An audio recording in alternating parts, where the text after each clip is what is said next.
Okay, now we move to the next session. Well, I'm sure the professional bodies and regulatory bodies would like to support and ensure quality of academic programs. Are there any international good practice that we can learn from our neighboring countries or overseas anywhere? Because it seems that we have to leave up to the university to be creative about, redesigning their remote learning here. So is there any model that we can, benchmark against?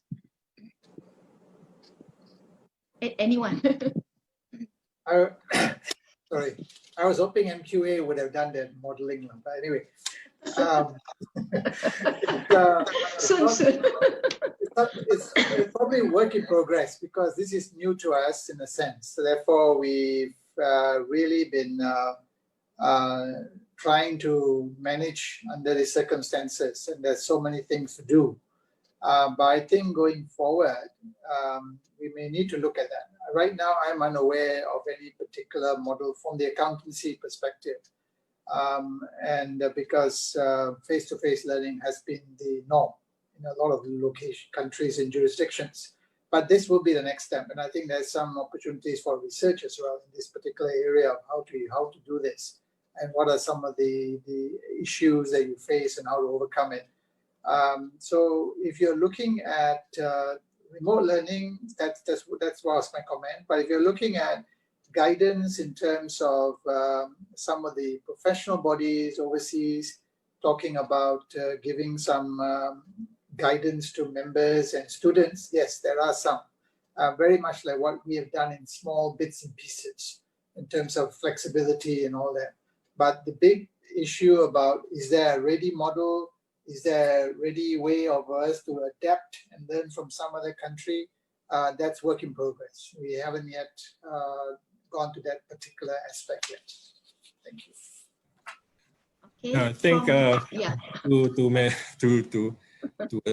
to further explain. So I think when we come up with the guidelines, I think what we do is we do benchmarking with all the other countries, all the other institutions, all the other external quality assurance agencies as well. So to pinpoint a particular, good practice will be, difficult because there are no right or wrong. But which approach is best suits Malaysian environment, for example? Maybe these are the things that we can adopt and we can look at. I need to agree with Prof. Syed just now that when we go into online learning, so the hand holding between of the lecturer to the students is very important, because the students need to be, because there's no proper face-to-face contact.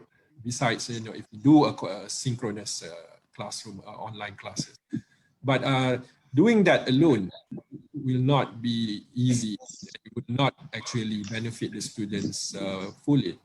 It has to be blended between, it has been a good blend between the asynchronous and the synchronous. I think the synchronous part is more of giving emphasis and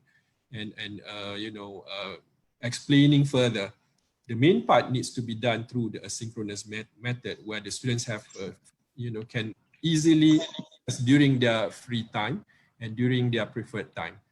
And then, but the lecturers need to provide a platform where you can have, you know, a face-to-face through the online approach, which is the synchronous method, from time to time, just to check up on you know, the progression of the students and to explain things are not maybe clear to the students.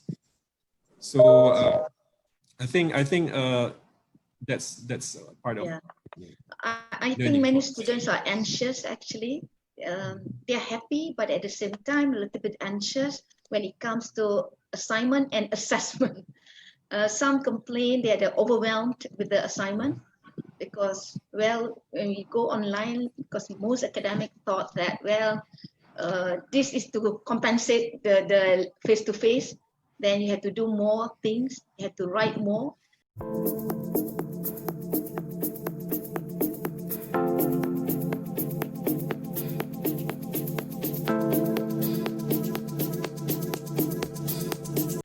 Okay, what should be the priorities and critical aspect that program owners and also faculty members should have in running academic programs during this challenging time?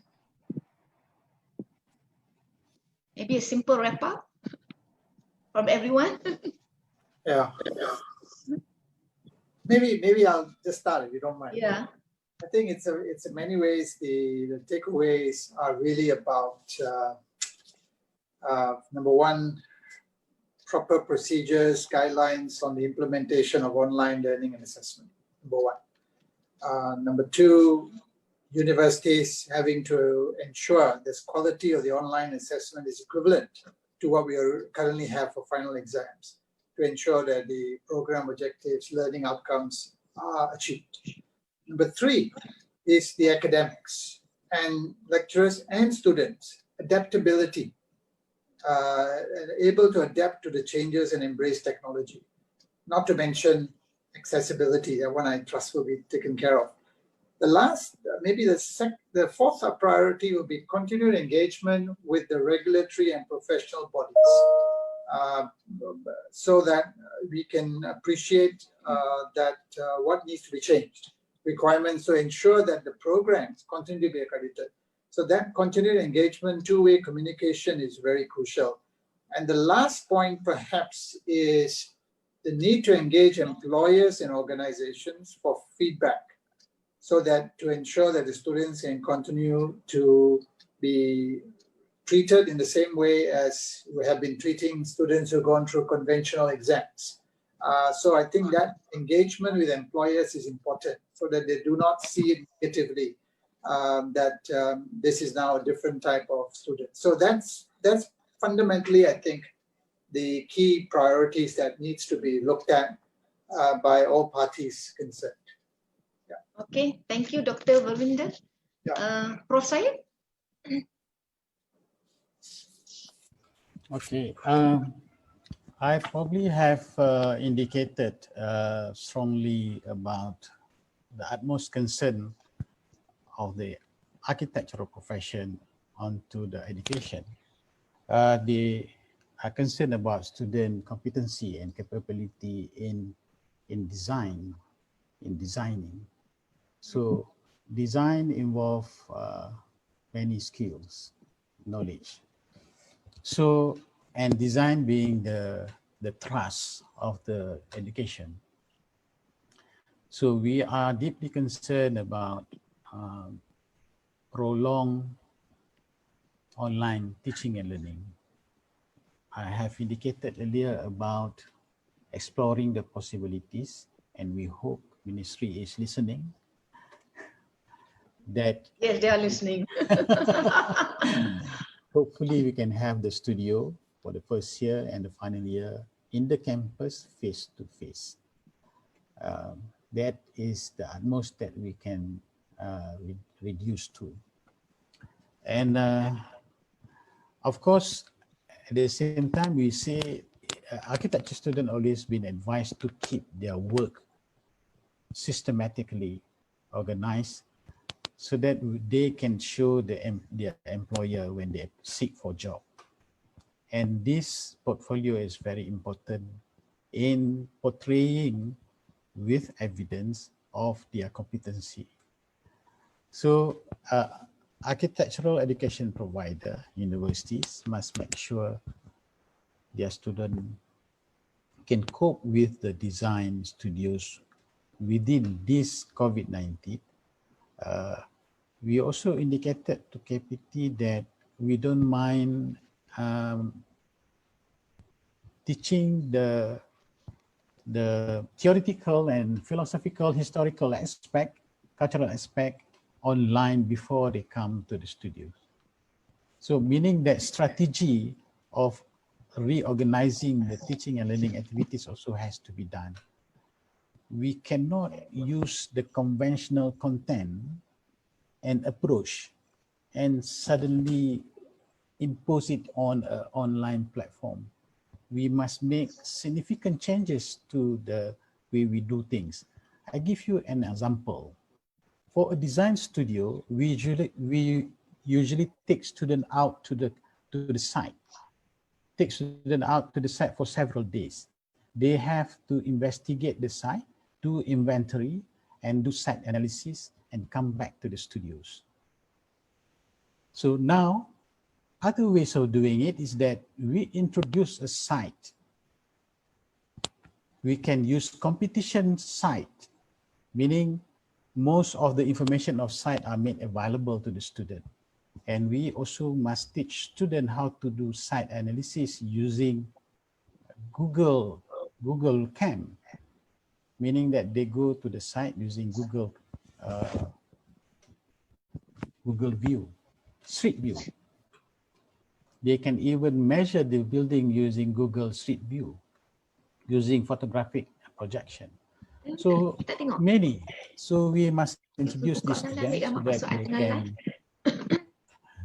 so that they have a better option. I think learning to both of the students and the lecturers are important. Learning to get the full grasp of the technology. That is also the main thrust of online teaching and learning. Okay, thank you, Prof. Syed. Prof. Siti? Yeah. To basically wrap up our particular webinar today, I think in pursuing the alternative assessment during this pandemic, we at the university should never exhaust of ideas in creating solutions. I think we have to be creative, and I believe universities have the minds of the experts in trying to create alternative assessment. We at the professional bodies, we are welcome to receive all ideas that is given by the university in fulfilling the outcome that is supposedly to be attained by the graduates. We're not going to be a policeman here trying to say that this can be done and that cannot be done.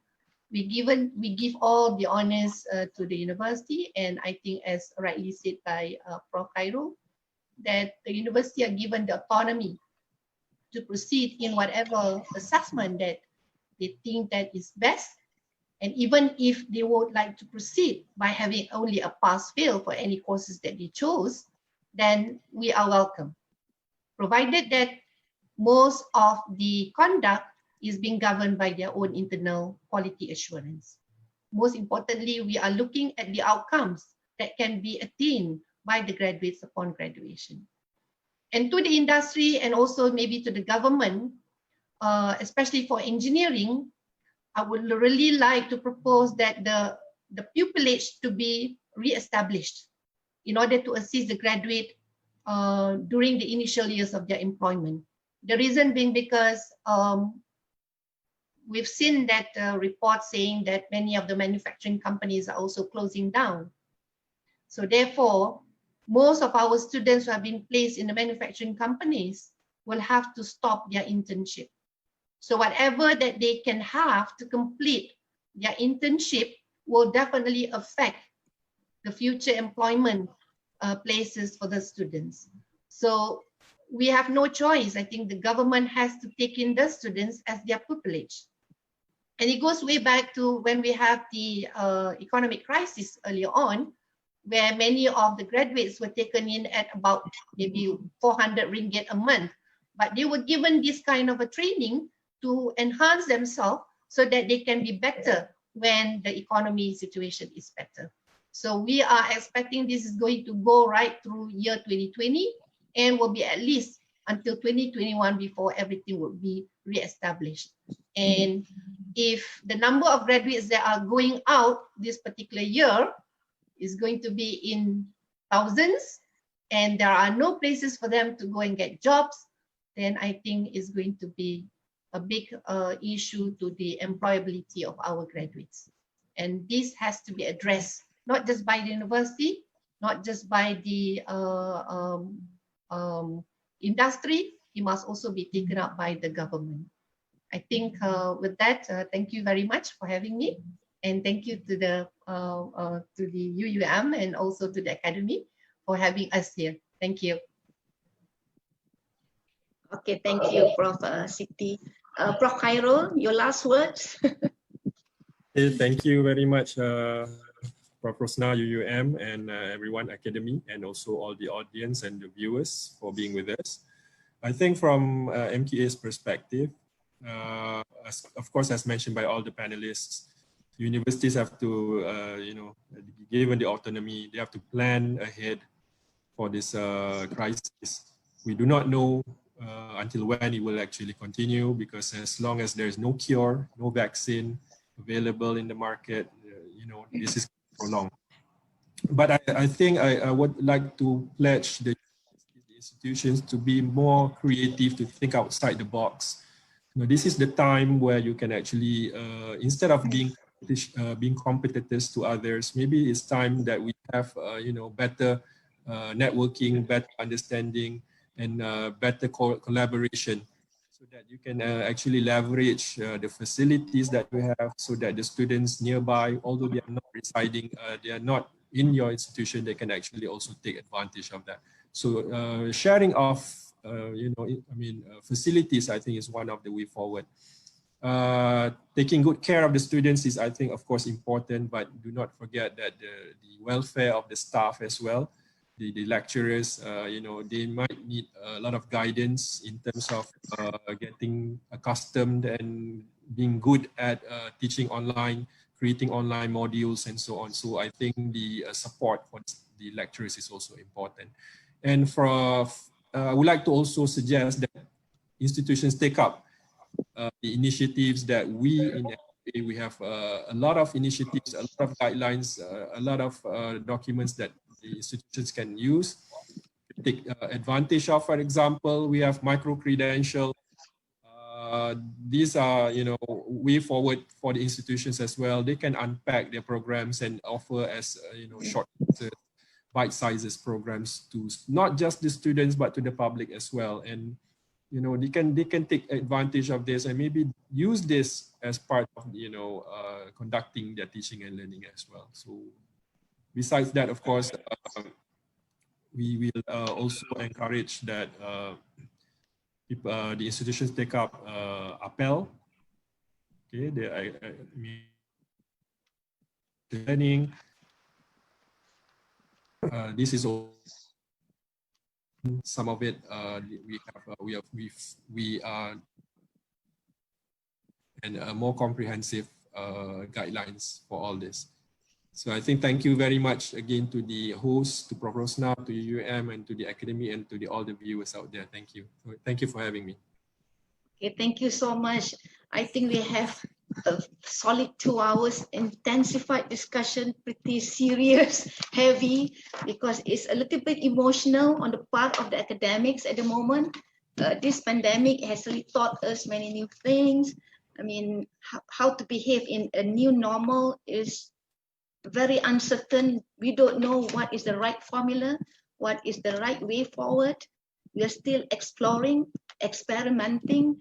I think what we have heard today from experts, from MQA, from the professional bodies, I think hopefully can enlighten a little bit about way forward for the university. What I've learned is that the autonomy, the university has been given autonomy to be creative in ways of doing things. And that put a lot of pressure on the IQA of the university and to work collaboratively with the academics and also within the industry, especially during this crisis. We have seen quite a number of issues being brought up by many people. But again, I'm sorry, I cannot entertain all questions because some of them are not the focus of today's webinar. Of course, we are very concerned about students' learning outcome, about lecturers' well-being. But again, this is not the platform to discuss today. Maybe we have another session on that, how to take care of our staff and our students so that our mental health is pretty secured. Okay, again, I would like to thank all the panelists